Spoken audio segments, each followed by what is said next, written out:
Lo que traemos justamente es contarles la experiencia de unos talleres de ciencias básicas que se ha realizado en la zona norte de Costa Rica, enfocado en ciencias básicas.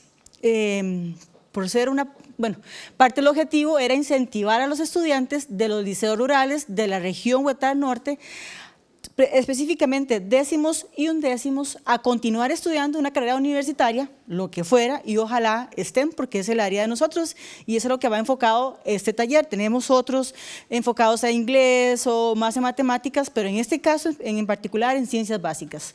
Entonces ahí vemos el mapita de Costa Rica. Como decía la compañera, estábamos ubicados allá al norte, entonces si se ve allá al norte estamos colindando con Costa Rica, con Nicaragua, y acá estamos con Panamá. Nosotros estamos allá, más vecinos de Nicaragua. Estamos en la tierra del volcán Arenal, por si alguna vez han escuchado y nos quieren visitar. Ajá. Y allí se identificaron, hay 16 colegios de secundaria que tienen la categoría de liceos rurales. Eso es porque están en zonas muy alejadas, estamos dentro incluso de la milla fronteriza, donde también el sistema educativo ha ampliado la brecha o ha tenido también carencias. Hay docentes que asumen roles que no les corresponden y a los que no tienen atenencias o capacidad para enfrentar también. Y nos imparten todos los cursos como tal. Aquí en Costa Rica, los últimos años, se separa biología, química y física como materias como tal. Antes se ve como ciencias en una sola. Y ahí es donde empiezan las carencias, que cuando llegan a la universidad y se encuentran con un laboratorio, no saben ni por dónde empezar, ni qué hacer, y les da miedo tocar, y les da miedo hacer, entonces a veces prefieren irse para la casa porque es más sencillo, ¿verdad?, que estar tal vez en una universidad.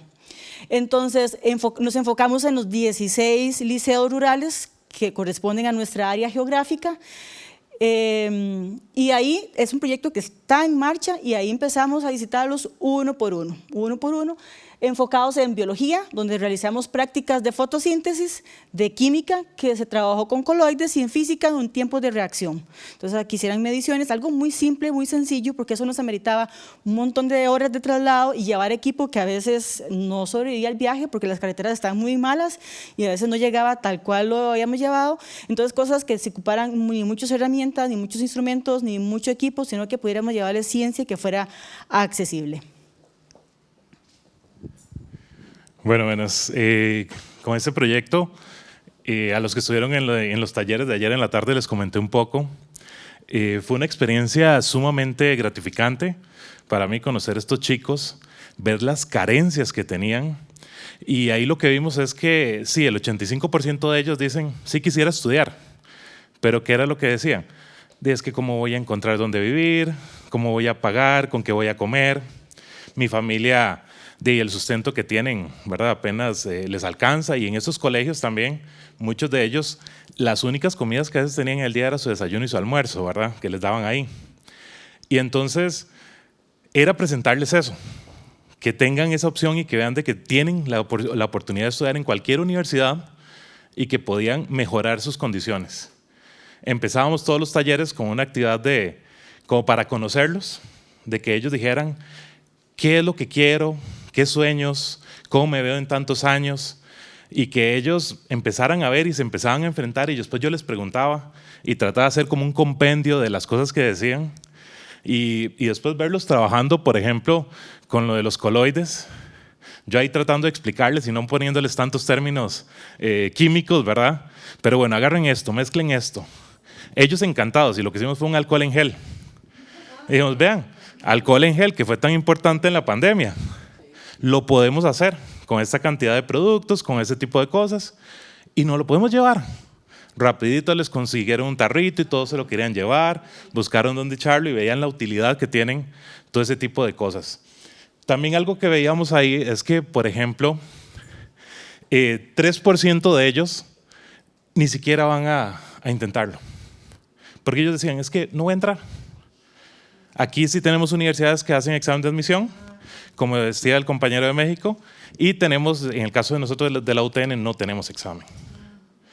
Pero entonces ellos decían, no, es que creo que no va a entrar, no creo que vaya a dar la talla. Entonces era increíble, digamos, ver ese tipo de cosas.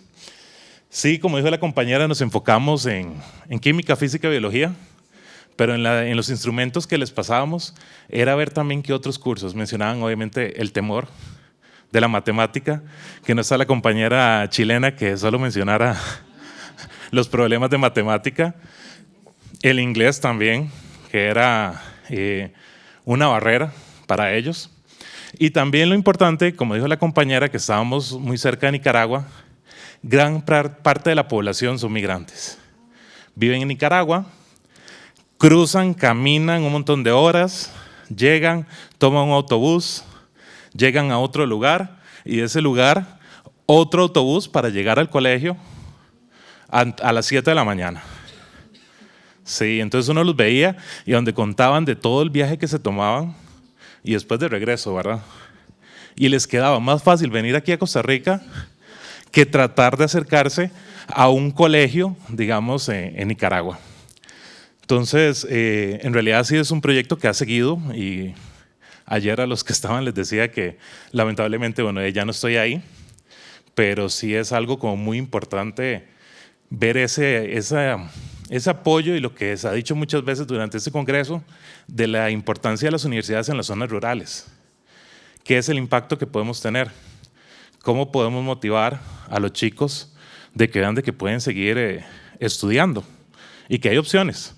Yo les digo, sí, hay becas, hay esto y todo lo demás, pero todavía hay una parte cultural de ver cómo cambian sus ideas, cómo cambian y ven sus paradigmas de que no solamente es salir del colegio e ir a trabajar a la piñera. O algunos que sí era nada más quedarse en casa, ¿verdad? Entonces son diferentes cosas y los accesos y tecnológicos y todo demás. Yo creo que solamente Carmen quiere agregar. A veces solamente la presencia, que llegar a la universidad hasta su colegio, y claro, cuando debían bajarse a Mario, ¿verdad? Ahí en el colegio era todo el mundo se quedaba, mire, nos llegaron de la universidad y este hombre tan grandote, ¿verdad? Entonces ya ahí llamaba la atención, sí, claro. ¿Ves? Sí. Sí, eso es parte de la experiencia que le traíamos esta tarde. Primero que todo, felicitarlos. Me encantan estas iniciativas, sobre todo cuando las puedes exponer y darnos cuenta que de pronto nos cuesta dejar de mirar solo lo que hacemos, ¿cierto? En nuestra ciudad y darnos cuenta que el mundo rural también es parte, también es muy importante en nuestra educación. Lo primero, felicitarlo, un lindo trabajo. Me gustaría saber, mencionaste, Mario, que sigue estando este programa. Vinculado a qué está, ¿es un fondo, es un proyecto de vinculación, es una iniciativa solidaria? ¿Quién financia este proyecto? Eso me gustaría saber. Bueno, este es un proyecto que nació en la subárea Ciencias Básicas. Entonces, Ciencias Básicas que pertenece a docencia, pero como es ir a las comunidades, le pertenece a extensión. Entonces, nosotros tenemos la unidad, está separado, ¿verdad? En docencia, investigación y extensión, pertenece a extensión. Y los presupuestos salen de la misma universidad, pero desde la unidad de extensión. Con eso vamos a las comunidades y hacemos otro tipo de actividades parecidas desde extensión. ¿Y esto hace cuántos años está funcionando? Ya vamos para el segundo. En ciencias básicas, en inglés y matemáticas, sí tiene más tiempo.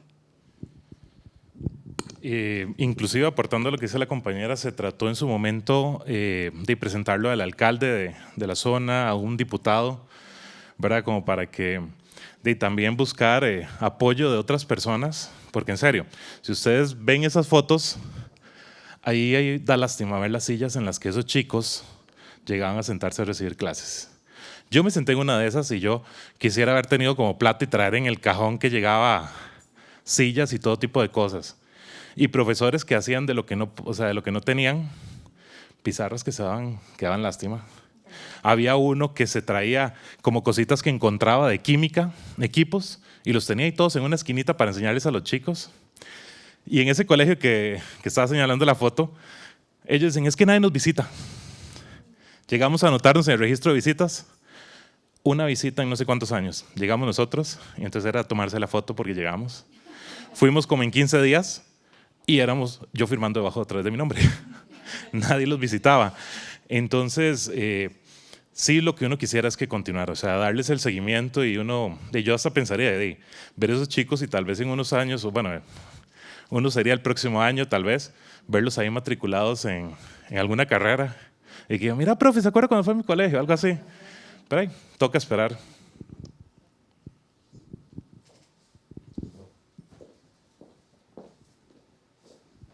Gracias.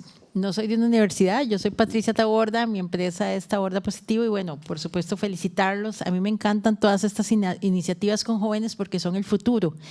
Y qué importante es, a propósito de la charla que impartí en la mañana, el reprogramar, desprogramar y reprogramar. Me gusta mucho compartir información real, de ejemplos reales, que no se quede solo en la teoría. Sabemos que muchos de los que hacen examen de admisión a las universidades vienen de colegios públicos y son las mejores notas. Aquí no son los colegios privados. Tengo casos muy cercanos de gerentes que me gusta contarle a este tipo de muchachos con recursos más limitados, donde, por ejemplo, conozco una persona graduada del Liceo de Heredia que es gerente regional de recursos humanos, sin inglés, que tuvo que aprenderlo después. Hay que quitarles esas limitaciones, hay que dejar de creer que todo tiene que ser dinero. En mi caso, mis 2 hijas trabajan en inglés, las 2 hablan inglés como nativas y es muy interesante porque cuando les preguntan que pongan la institución donde aprendieron, y mi hija mayor me dice, yo lo que voy a poner es Friends y Grey's Anatomy, porque realmente yo las motivaba a ver televisión en inglés, con subtítulos en inglés, a practicar la pronunciación y tienen una excelente pronunciación las 2. Conozco casos, por ejemplo, a la hora de entrar de especialidad en la carrera de medicina, también mi ex yerno, ya no es mi yerno, pero se le sigue queriendo mucho, también del Liceo de Heredia y fue de las primeras notas para empezar a entrar a la especialidad de radiología, pasando muy por encima de muchos colegios privados con muchos niños. Por ejemplo, en el caso de mi hija también viene del colegio público y no recibió nunca biología, nunca recibió ciertas materias, tuvo que ponerse al día. Pero estos chicos desarrollan una resiliencia que, por ejemplo, en la carrera de medicina para mí ha sido súper interesante el ver los casos de chicos tal vez que han tenido una vida tal vez un poquito de menos esfuerzo y no resisten la carrera, ¿verdad? Entonces, ese es mi aporte, motivémoslos a cambiar la mentalidad. Hay que tratar, o sea, no nos podemos quedar en que no puedo. No, hay que tratar y puedo decir no puedo cuando ya intenté y no pude de verdad. Gracias. Unas palabras para concluir. No, si tienen tiempo.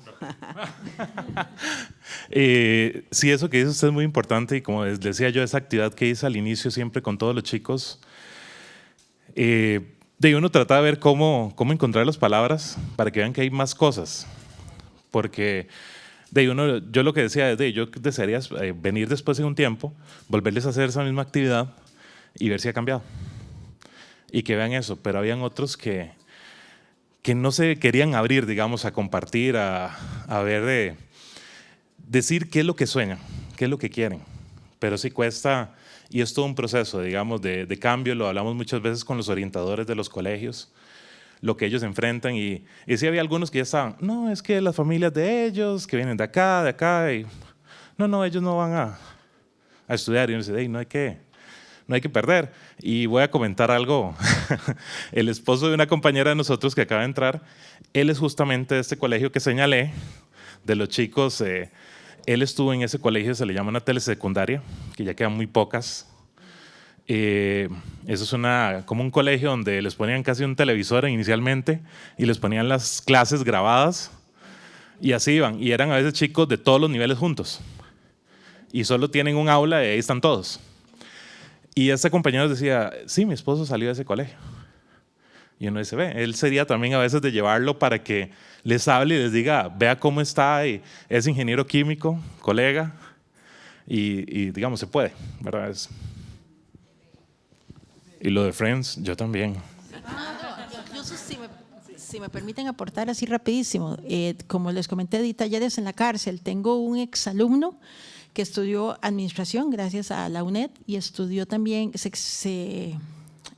con especialidad en finanzas, estudió contabilidad y hoy tiene una empresa de asesoría a otras empresas con este antecedente. Lastimosamente no es una historia que se puede contar, yo lo he empujado muchas veces, pero él dice, mis clientes lastimosamente va a haber discriminación y me da miedo perder los clientes lastimosamente, pero esa es otra historia. Si él, que estando en la cárcel, eso fue privado de libertad, si él en la cárcel pudo, ¿verdad? Muchas gracias a la Universidad Técnica Nacional, representada en Mario y María del Carmen.